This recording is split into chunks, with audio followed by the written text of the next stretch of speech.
You know, there are many people who wonder why you first normalized relations with Iran, a longtime enemy who back in 2017 attacked your oil facilities, but yet not yet Israel. Can you explain that? Based on situation and politics, so we have a long fight with Iran since '79.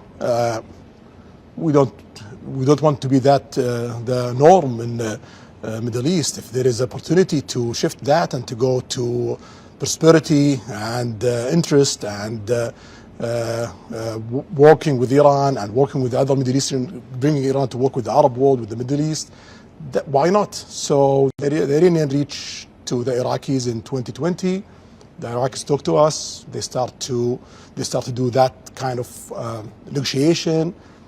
We have few obstacles. China come in, solve it, and then we have a good start. We hope that continues. We're trying our best, and also what we see from the Iranians, that they're taking this very seriously and they are doing their best. So we are investing in that. That's a big change, and clearly you can see outside the box on these deals.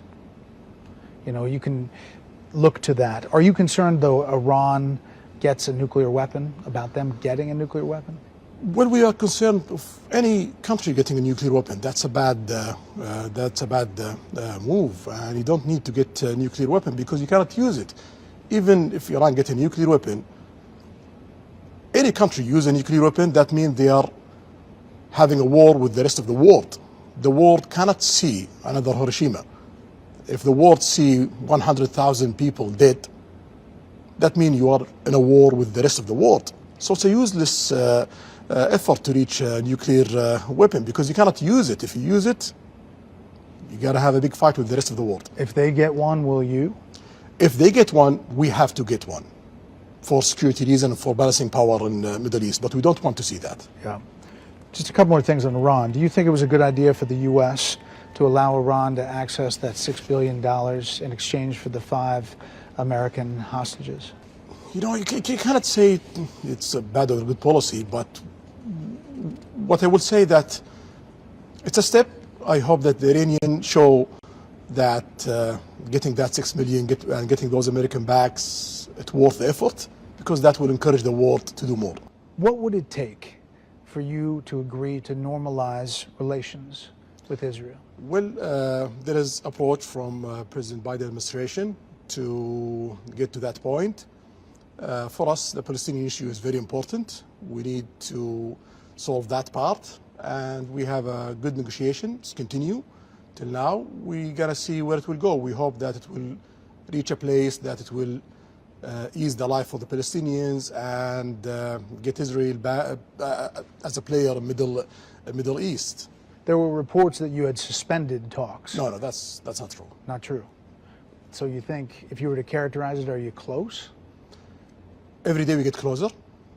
It seems it's for the first time real one, serious. We gotta see how it goes. Can you make a deal with Israeli Prime Minister Benjamin Netanyahu? Is that somebody you can deal with?